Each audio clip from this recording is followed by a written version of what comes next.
O nosso tema de hoje é a porta estreita, que se encontra no Evangelho segundo o Espiritismo, no capítulo 18, no item 2, ao qual Allan Kardec deu o nome de muitos são os chamados e poucos os escolhidos. Mas nos evangelhos, o registro foi feito no Evangelho de Mateus, capítulo 7, em Lucas, no capítulo 13, e em João, no capítulo 10. Então, é um tema muito atual, bastante atual, a porta estreita. A porta estreita, meus irmãos, é um assunto de uma pertinência a toda prova nos dias de hoje, em que as casas espíritas estão se preparando para estudos e projetos voltados para a era da regeneração. Quando nós adentramos na transição planetária e queremos nos reformar intimamente, como a irmã Carmen acabou de falar, a reforma íntima, que ela bem lembrou, tecla na qual o Espiritismo sempre bateu tanto. Porque se nós nos reformamos, o mundo vai ficando melhor, porque nós somos energias, tudo em nós vai e volta, bate e volta, tudo em nós é energia. Benfazeja, se possível, para que possamos transformar o mundo em algo melhor. O fato é que o nosso consolo hoje é muito mais... O som? O pessoal não está ouvindo. Por favor, ajude aqui. Tá bom agora?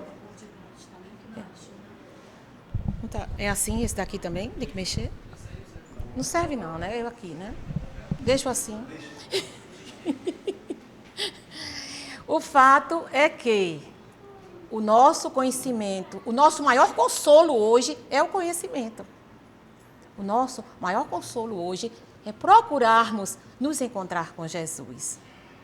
Então, nessa era da regeneração, nós estamos trazendo aqui um assunto tão atinente como a porta estreita.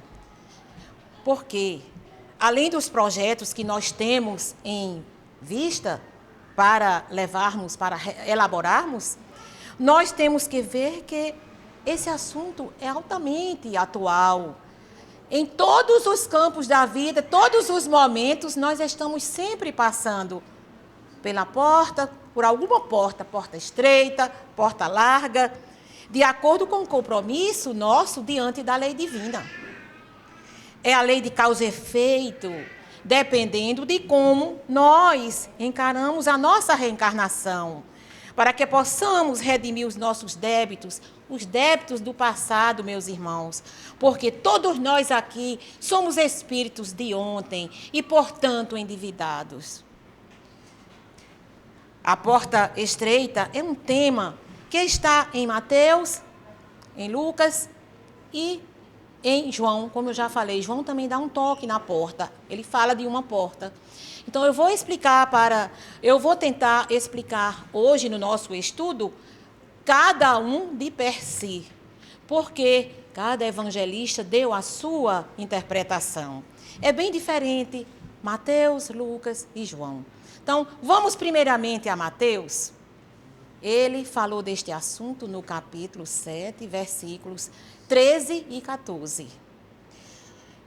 Aqui no nosso roteirozinho eu vou ler para vocês. É pequenininho, Lucas já é bem maior, mas em Mateus ele registra assim: Entrai pela porta estreita, porque larga é a porta e espaçoso é o caminho que leva à perdição, e muitos são os que entram por ela.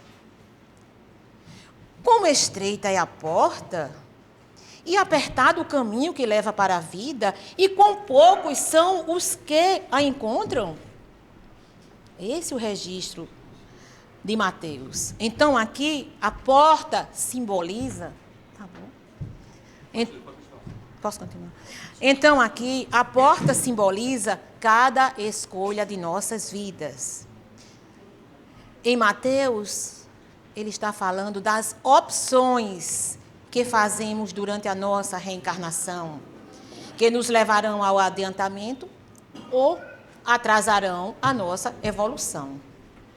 Isto em todos os campos da vida, no afetivo, com nossas amizades, nossos amores, nossos filhos, as pessoas que amamos, enfim, no lado profissional, com a nossa profissão, as nossas habilidades, os nossos talentos. Em tudo nós escolhemos a porta que queremos passar, sempre. Até quando acordamos pela manhã, nós escolhemos se vamos nos levantar de bom humor ou se vamos nos acordar mal-humorados. Nós escolhemos se vamos resmungar ou vamos dar um abraço, vamos abrir aquele belo sorriso para as pessoas que convivem conosco. É uma questão de escolha. E também se vamos fazer as nossas tarefas com boa vontade, feliz da vida, que podem ser até as tarefas domésticas, botar os nossos filhos para o colégio, as tarefas de casa, que todas nós, donas de casa, fazemos, e também os donos de casa hoje. Ou se vamos para o nosso trabalho alegre como os pássaros, alegre, olhando pela nossa janela a paisagem, vendo as borboletas que passam nos céus, voando, voando, e nós, bem-humorados, achando aqueles lacinhos de veludo que, por acaso, passam por nós, belíssimos. Vamos escolher, é uma questão de escolha. Nós também podemos escolher se vamos tratar bem o nosso próximo lá no nosso trabalho ou em qualquer lugar, ou vamos ficar remoendo aborrecimentos da véspera, problemas, mentalizando, introjetando coisas negativas. É uma questão de escolha. Então, da forma como nós fazemos, nós escolhemos se queremos xingar o nosso próximo ou se queremos amá-lo, como nos disse Jesus, nos sugeriu o Divino Mestre nos seus ensinamentos. De forma que a porta larga são as maldades, meus irmãos. A porta larga são os prazeres mundanos, a vulgaridade, o cinismo. A porta larga é a irresponsabilidade e a indiferença diante do sofrimento do nosso próximo. A porta larga é a inveja, é você querer puxar o tapete do outro, você querer derrubar o seu irmão e não ajudar a soerguê-lo. Muitos de nós encontramos a porta larga também e escolhemos enveredar pela porta larga quando sentimos preguiça, quando cometemos omissão, que podem ser essas omissões até na educação dos nossos filhos. Nós escolhemos se queremos educar nossos filhos aqui no nosso lar, primeiramente, onde são feitos, são solidificados os valores, os principais valores, ou se nós vamos pedir para o professor, lá na escola, onde ele faz o quê? A educação formal.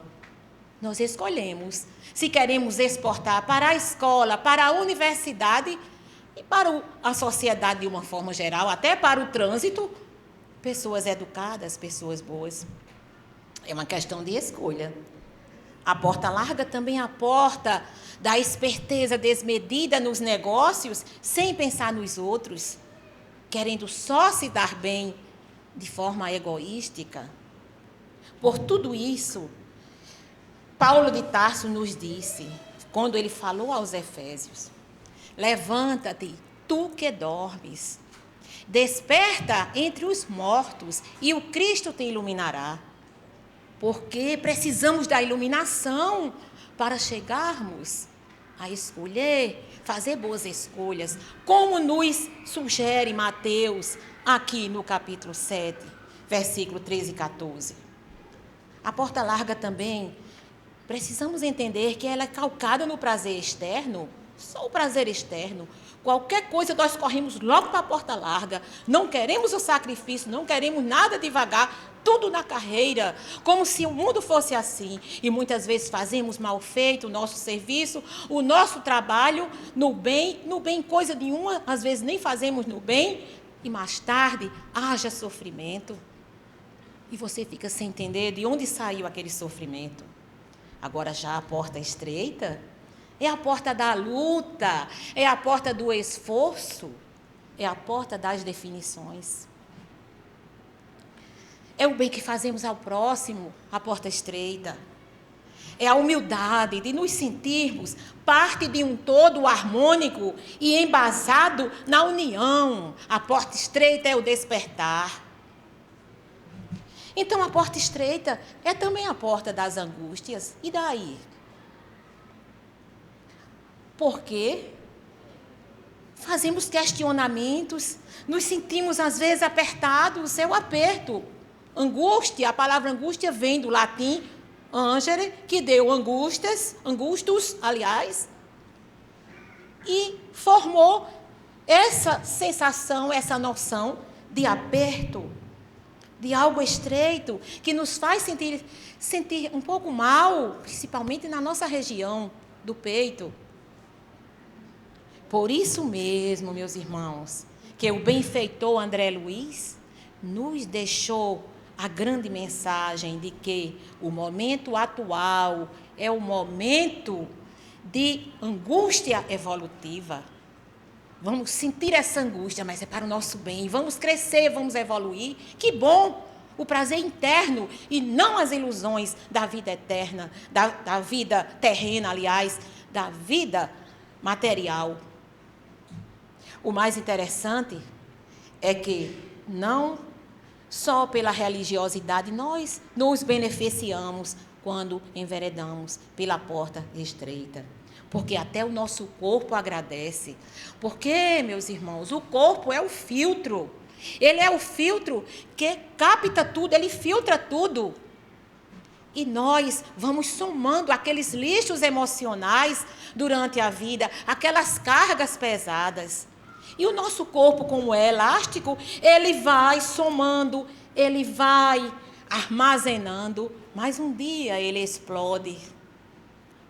E haja doença. As doenças que modernamente nós chamamos de psicossomáticas.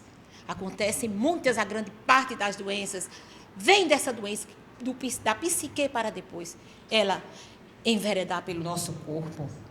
Por quê, meus irmãos? Porque nós traduzimos no corpo nossas imperfeições, nossas deformidades, a nossa falta de resiliência para fazermos uma boa semeadura.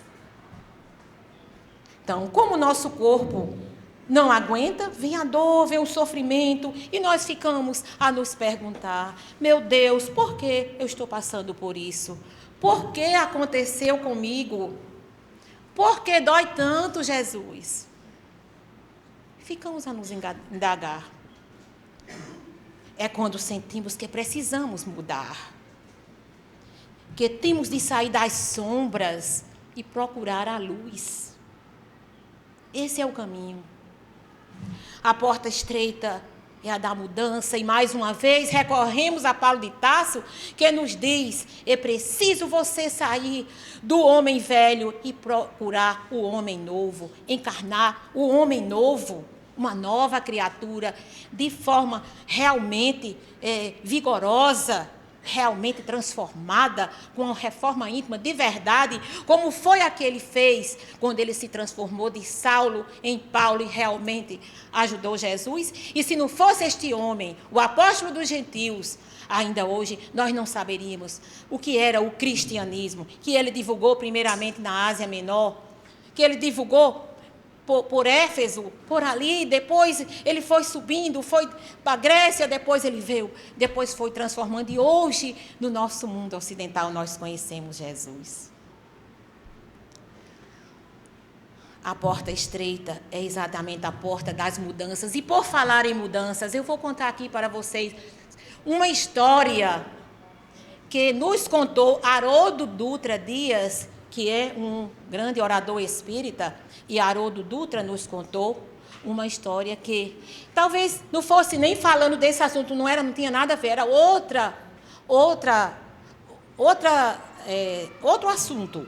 Então, Haroldo Dutra nos estava falando talvez de alguma coisa, porque ele é juiz, né, um juiz mineiro, não sei se algo com o direito, né, que ele estava falando, do filho de um rico fazendeiro. Ele contou essa história do filho de um rico fazendeiro que, ao adentrar a maioridade, quando ele completou 21 anos, ele começou a tomar pé nos negócios do pai, que era muito rico, era um rico fazendeiro.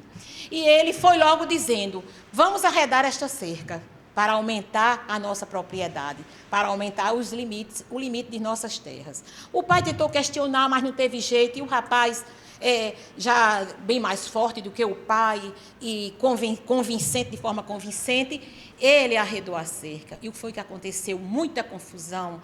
Foi uma confusão imensa que foi bater na justiça, brigas e mais brigas, querelas, discórdias, porque, como nós sabemos, nos disse Maquiavel, no livro O Príncipe, o homem, infelizmente, principalmente o homem que ainda não, como nós aqui nesse mundo de expiação e provas, o homem esquece bem mais depressa a morte do seu pai do que a perda do seu patrimônio. E foi isso que aconteceu. Ele terminou sendo assassinado. Depois da desencarnação, voltou o rapaz para o mundo espiritual. Quando ele chega no mundo espiritual, aquele trabalho, vários anos, uma educação, foi socorrido, foi reeducado, fizeram tudo para ver se ele melhorava, melhorou em algumas coisas e outras não. Aí chegou o dia dele reencarnar aqui na Terra. Quando ele reencarnou na outra família, não nessa do lado de cá, reencarnou na outra família. Quando ele cresceu, 21 anos, mais uma vez, maioridade, fez a mesma coisa. Meu pai, temos que arredar essas terras. Fica melhor, a parte está muito pequena, vamos... O pai, meu filho, não pode mexer nisso, isso é uma questão ética, do direito, não quero saber, e fez tanta confusão que acabou sendo assassinado novamente, e novamente voltou para o mundo espiritual. Mas as nossas experiências na carne, elas são muito fortes. Ele sofreu 2 encarnações, 2 assassinatos. Ele sofreu demais até e ficou, de certa forma, baqueado. Ele recebeu ensinamentos duros, mas recebeu. Então, foi o que aconteceu. Quando ele veio, desta vez agora, atingiu a maioridade, nada, não fez nada. Não mexeu em terra nenhuma, ajudou o pai, meu pai vem cá, minha mãe, e uma pessoa já bem mais cordata, desde pequenininho já foram notando que ele era um menino honesto, ele foi melhorando a sua sintonia vibratória e tal. Mas os espíritos inferiores, eles gostam de ver o sofrimento dos outros. E foram lá, nos ouvidos do irmão mais novo, e disseram: você vai arredar essa cerca. Fala com ele agora. Essas alturas ele já estava com seus 25 anos, mas o irmão mais novo: eu estou maior de idade, eu quero arredar a cerca. Este rapaz ficou bravo e disse para o irmão: onde é que está a sua honestidade? Quem é você para passar por cima dos direitos alheios e fazer uma coisa dessa? Onde é que está a sua ética? Fez uma confusão com o irmão e disse mais assim: você está proibido até de pronunciar a palavra cerca a partir de agora. Quer dizer, ele aprendeu as experiências, né? Ele aprendeu na carne, ele sofreu, para vermos como nós nos melhoramos. Por isso que nós temos a esperança que um dia seremos até anjos, porque a tendência é essa: vamos evoluindo, vamos melhorando a nossa sintonia vibratória e um belo dia atingiremos até o estágio angelical. Por isso que a nossa reforma íntima não é grande sacrifício, ótimo, nós só estaremos ganhando com isso. Há pessoas, este rapaz que nós falamos, do qual nós falamos agora, é um exemplo de grande porta larga, né? Uma porta largérrima. Mas tem muitas pessoas que já são, desde cedo, exemplos de porta estreita. As pessoas que têm a ética, que não desistem dos seus trabalhos, que levam a sério a educação dos seus filhos. E também a sua sintonia no mundo, a sua energia. A energia que vão emanar para também recebê-la. O que foi que aconteceu também com o Senhor, que o presidente de uma casa espírita nos contou esta história. Certa vez ele recebeu para o atendimento fraterno um senhor magrinho, com ar de muito doente, sofrido, franzino, e quando ele pensou até que era o senhor que estava pedindo atendimento ali no atendimento fraterno, que ele ia ser tratado, fazer um trabalho da casa espírita, um tratamento, como nós chamamos. Mas não era, ele estava pedindo pelo filho. E quando ele contou a história, ele disse que o filho estava perdido nas drogas e que ele estava ali porque já havia gasto todos os recursos com aquele filho. E se o presidente da casa espírita não tinha como ajudá-lo, conseguiu uma internação para ele. E o presidente perguntou para ele, mas ele já passou por alguma internação, por mais de uma internação? Ele disse, ele já passou por 31 internações. Essa seria a 32ª. Gente, isto é o exemplo de uma porta estreita enorme. Que bela porta estreita esta. Um senhor que não desiste do seu filho. Ele foi até o fim. Não importa se o filho não tinha os objetivos da honestidade, do trabalho sério, queria cair nas drogas. Se o filho era um reincidente. Então, mas vamos agora ao registro de Lucas. Lucas, o registro que ele faz do seu evangelho é no capítulo 13, de 23 a 30, já bem maior, vejam, de 23 a 30, dá muitas passagens. Então, eu vou até dar uma resumida aqui, eu tenho aqui no roteirozinho, Lucas, ele diz assim, alguém da multidão perguntou a Jesus, Senhor, são poucos os que se salvam? E ele lhes disse, porfiai por entrar pela porta estreita, porque vos digo que muitos procurarão entrar e não poderão. E quando o pai de família aqui simboliza Deus, né? Quando o pai de família tiver entrado, ver que vocês estarão batendo, ele vos dirá, não, a porta não se abrirá para você. E você vai insistir, abre-nos, Senhor. E ele vos responderá, não sei quem sois. Você dirá, Senhor, eu conheço as suas prédicas nas praças públicas. Mesmo assim, ele não abrirá a porta para você.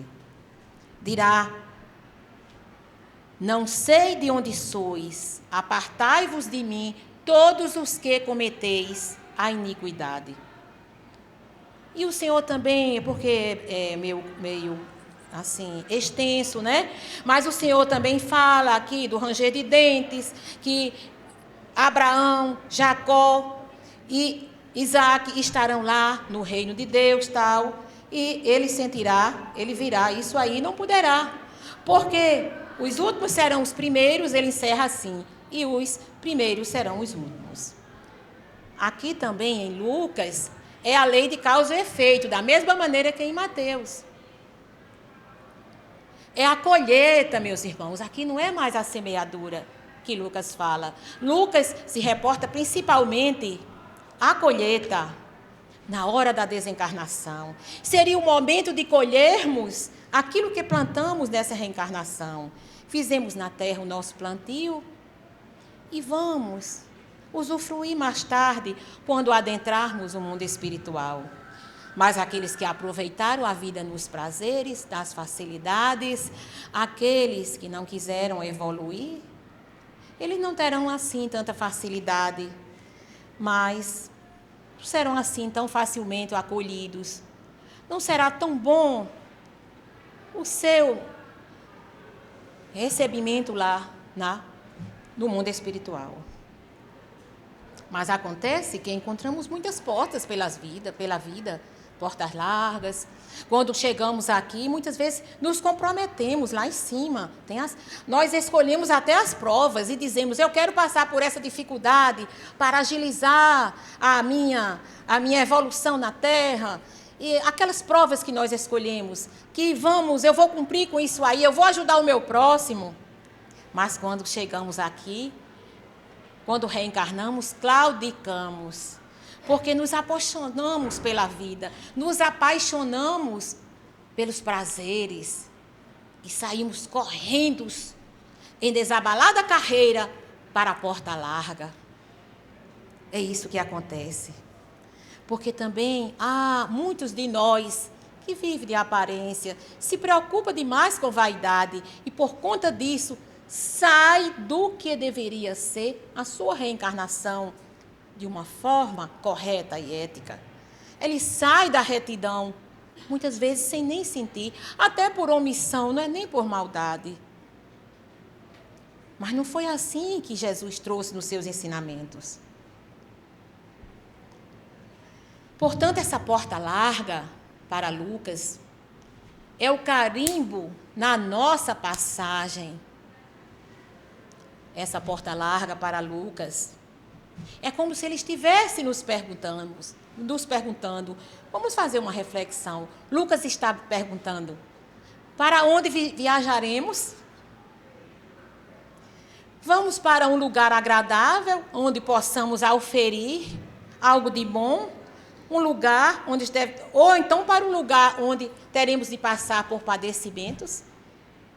Não como castigo, claro, porque Jesus não castiga, Deus não castiga, por ensinamento, para aprendermos.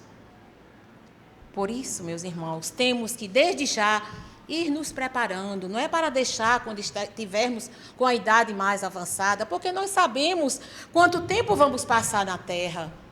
Nós nem sabemos, muitas vezes a morte está mais próxima de uma criança do que de um idoso. Então, ninguém aqui sabe quanto tempo vai passar. Então, precisa ir se preparando e não quando chegar com 100 anos, quando estiver com 100 anos. Não. Nós precisamos ir cortando essas gordurinhas. E agora, só para descontrair, nós precisamos emagrecer. Que bom emagrecer para entrarmos pela porta estreita. Ótimo. Até bom que nós ficamos mais esbeltos, né? Vamos emagrecer daquelas gordurinhas emocionais que entravam o nosso progresso como seres que vieram aqui com uma essência. Nós temos que focalizar principalmente na essência e não nas aparências. Essas gordurinhas seriam o quê, meus irmãos? As gordurinhas é a impaciência nossa. As gordurinhas é a inveja, a maldade. As gordurinhas é a falta de misericórdia para com os nossos irmãos. As gordurinhas é a falta de caridade. E Allan Kardec, o nosso codificador, ele disse tantas vezes e deixou escrito no seu Pentateuco, no Pentateuco kardeciano, que fora da caridade não há salvação. Por que nós não fazemos isso? Essas gordurinhas são essas maledicências. Essas gordurinhas são a nossa imperfeição, as nossas deformidades que vão impedir que o acerto de contas seja bom quando nós chegarmos ao mundo espiritual. Porque aqui em Lucas é do acerto de contas que ele fala. Ele enaltece principalmente a nossa colheita. O bom senso nos ensina que lá no mundo espiritual nós não vamos chegar bonzinhos, lindos e maravilhosos, não. Nós chegaremos lá no mundo espiritual com todos os nossos defeitos e as nossas limitações. Então, vamos, a partir de agora, logo agora, procurar melhorarmos. Nós não perderemos nada, porque a reencarnação, não, a evolução não dá passos para trás, só dá passos para frente. Então, nós chegaremos lá no mundo espiritual de onde nós partimos até o quanto nós evoluímos, nós levaremos para lá a bagagem. Nem tenham medo, não vou estudar muito não, porque eu vou morrer mesmo, eu não vou cuidar disso não, porque eu vou morrer. Pense nos bens materiais, porque você realmente deixa os bens materiais aqui, mas os bens espirituais você leva. Então, qual é que é melhor cuidar? Cuidarmos desses bens internos, de vivermos numa retidão para que possamos usufruir um acerto de conta mais suave, né? Melhorzinho, sermos de uma forma mais bem acolhido, com maior calor humano no mundo espiritual, quando chegarmos lá. Como vemos tantos exemplos na parábola que Jesus contou, o rico e Lázaro, por sinal, eu não vou contar a parábola toda porque o tempo, e é enorme essa parábola, dá até uma palestra, eu já fiz uma palestra aqui sobre o rico e Lázaro. Não, mas só por cima eu lembrarei, vocês conhecem aqui, que o rico vivia nababescamente, vestido em linho, no maior luxo, e Lázaro, o mendigo, comia as migalhas que caíam da mesa dele. O rico nunca teve coragem de dar para o pobre Lázaro sequer um prato de comida digno, um prato de sopa. Não, ele comia as migalhas, e até os cães vinham lamber as feridas, e o rico não estava interessado em nada disso. Deixa para lá, estou nem aí. Deixou para lá. É Lucas também que nos conta essa parábola, que registrou essa parábola no seu capítulo 16, de 19 a 31. Então, o que foi que aconteceu? O tempo passa, a fila anda, os dois desencarnaram, Lázaro e o rico. E ele diz, de uma forma bem semiótica, bem simbólica, ele diz na parábola, contando a parábola, e o rico foi sepultado. O rico foi sepultado. E ele ficou vendo lá de onde ele estava, naquele inferno das labaredas se consumindo. Gente, aqui não é o inferno, não. São as labaredas conscienciais. Enquanto ele estava se consumindo naquelas labaredas conscienciais, ele avistou Lázaro no seio de Abraão, Deus, e pediu que Lázaro viesse molhar pelo menos a pontinha dos seus lábios com um pouco d'água, para que ele tivesse um pouco de alívio desta chama. Quer dizer, para vermos como é interessante cuidarmos agora, vermos agora se não estamos fazendo alguma desfeita para com o nosso próximo, tão necessitado de nós. O registro de Lucas da porta estreita também nos leva à reflexão sobre as nossas próximas reencarnações. Vamos trazer para o dia de hoje e pensar nessas reencarnações. Porque eu creio que vocês já estão ouvindo por aí, nos registros, nos estudos, que muitos de nós aqui não reencarnaremos mais na Terra, não voltaremos mais aqui, porque estamos entrando numa era de reencarnação, numa era de regeneração, transição planetária. Então, não reencarnaremos mais aqui, porque a Terra já não mais nos acolherá. Aqui, hoje, muitos de nós está ótimo aqui, mundo de expiação e prova, sofrimento, claudicar aqui, claudicar acolá, e você vai levando a vida. Mas muitos de nós já ouvimos falar nisso. Então, mas nós perguntaríamos, como isso será? Nós seremos expurgados assim? Haverá gratuitamente uma expurgação? Nós passaremos por um sumário julgamento? Isso é uma reflexão a fazer. Nada disso. Quando vamos reencarnar, com a ajuda dos espíritos construtores, nós precisamos de uma vestimenta para adentrar o planeta que nos foi determinado. Eu estou fazendo só um parênteses aqui na parte, aquela parte bem científica da doutrina. E Lucas nos leva a isso, né? Qualquer coisa aí, a culpa é de Lucas. Então, para formarmos esta vestimenta, nós retiramos do fluido cósmico universal o material dos campos eletromagnéticos.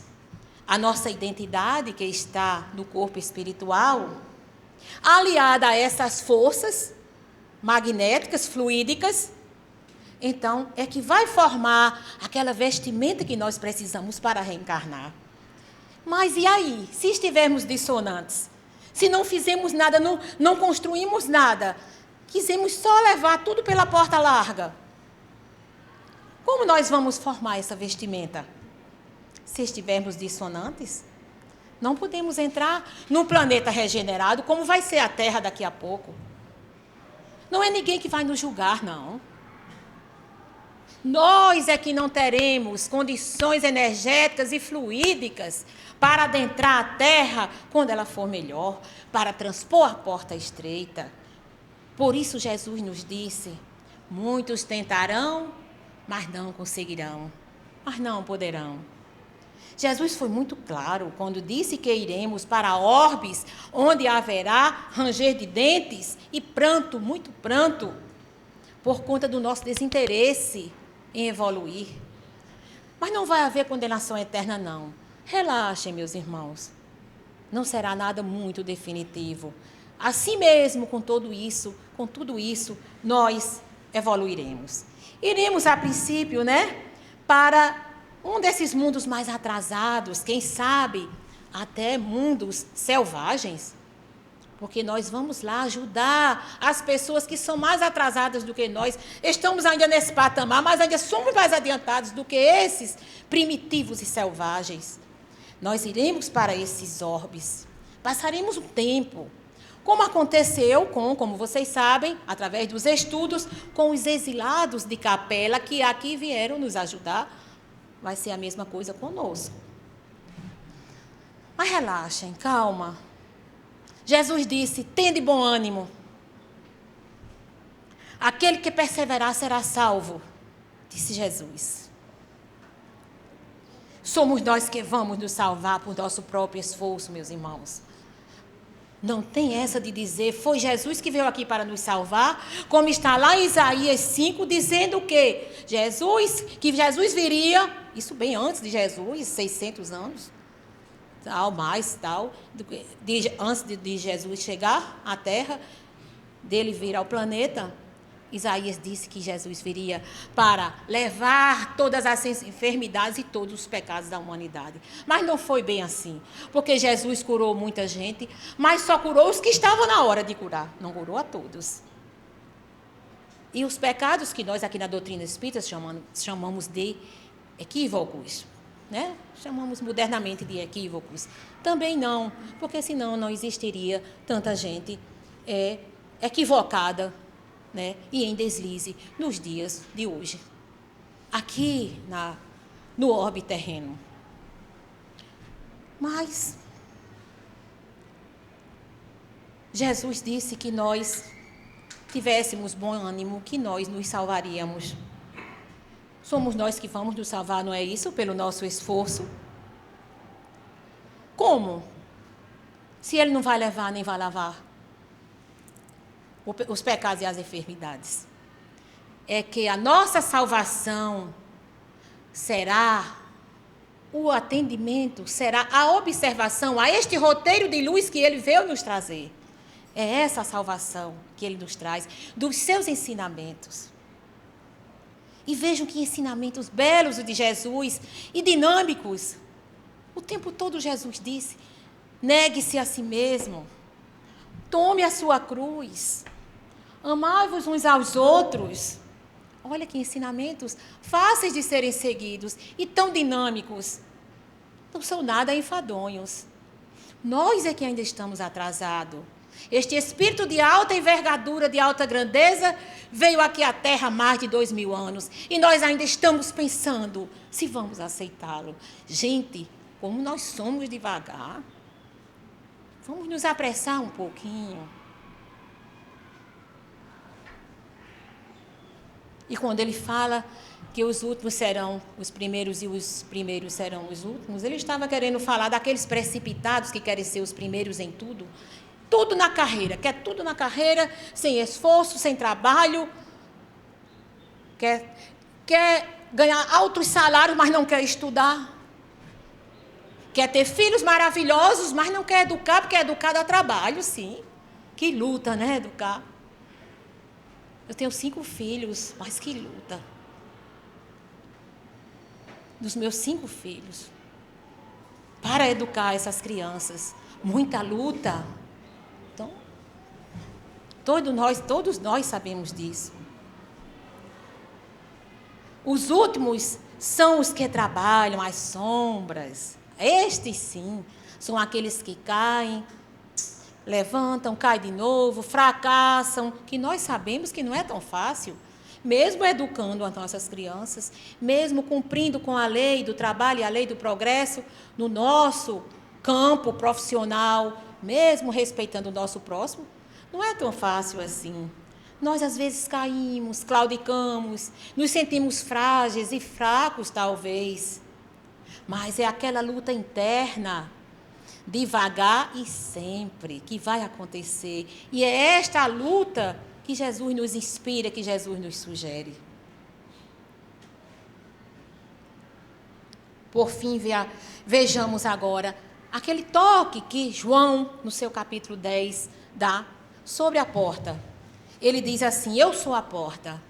João, no capítulo 10, versículos 9 e 11. Porque no meio, eu não coloquei o 10, porque é um outro assunto, fala lá de uns ladrões e tal. Então, vamos para o 11, 9 e 11. Eu sou a porta, se alguém entrar por mim, salvar-se-á. E entrará e sairá, e achará pastagens. Eu sou o bom pastor da sua vida pelas ovelhas. Com Cristo, a porta tem uma grande significação. Aqui em João nós vemos que Jesus, que é um meio de progresso intelectual e moral da humanidade, Jesus é guia e modelo da nossa humanidade. E foi Ele mesmo quem disse: eu sou o caminho da verdade e da vida. Ninguém vem ao Pai senão por mim. Eu estou falando da verdade e da vida porque, de acordo com os estudos do professor Celestino e também com as traduções de Haroldo Dutra, porque ele falou, né, da mesma forma que naquele Salmo 23, o certo é, quando você fala, o Senhor é meu pastor e nada me faltará. Não seria o correto. O professor Severino Celestino, que fez pesquisas profundíssimas, ele quer que nós digamos assim: eu sou, o Senhor é meu pastor, Ele não me faltará, e não nada me faltará, porque se nós dissermos nada me faltará, tira totalmente o sentido, são as coisas materiais. Então, o Senhor, é meu pastor, Ele não me faltará. Da mesma forma que aqui, que a chave da porta está com Jesus, e Ele disse que Ele é o caminho da verdade e da vida, que é bem diferente o sentido de você dizer, eu sou o caminho, a verdade e a vida. Não, o certo é, eu sou o caminho da verdade e da vida. Então, embora muitos serão chamados e poucos os escolhidos, mas não vamos nos entristecer, vamos lutar para nos melhorarmos. Porque esse é o estado da humanidade terrena, o estado atual, nós sabemos, mas nós podemos ser diferentes. Nós podemos usar nossa criatividade para sairmos desta sintonia. E quando a terra estiver completamente mudada, o caminho do bem será bem mais frequentado do que o caminho da porta larga. A porta estreita será a verdadeira porta por onde todos vão querer enveredar. E nenhum de nós estará nesse dia, quando chegarmos a este patamar de evolução, com o qual sonhamos tanto, nenhum de nós vai querer estar em contradição com a justiça divina. Muito obrigada pela atenção, meus irmãos, e muita paz para todos.